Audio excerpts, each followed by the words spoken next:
What's up guys, welcome to another video. Today I'm going to show you how to do a factory carrier unlock. I have unlocked hundreds of phones using this method and for me it's my favorite. It works perfectly. What a carrier unlock does, it allows you to use your phone with different providers. If you travel and if you want to switch SIM cards from a different company anywhere in the world, you just simply go ahead, you put your SIM card into your phone and your phone will work without any issues. So we're going to begin. To start, we're gonna get the phone's IMEI number. That's a unique number for every phone. So to get it, simply dial *#06#. As you will see, your 15-digit IMEI number will appear in the screen of your phone.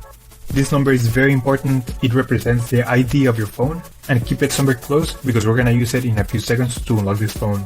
Okay, now we're gonna switch to the computer. And in this website, we will request the unlock code to unlock this phone or any other phone you want to unlock. So we're going to start by filling up the information here. As you can see here, there's a form. And now you just have to wait.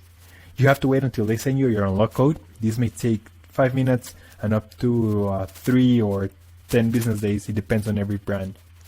I'm going to show you my personal email account so that you can see how the email will look like. And as you can see here, I got this message and it confirms that the phone has been unlocked. Let me know if you have any questions on the comments section down below.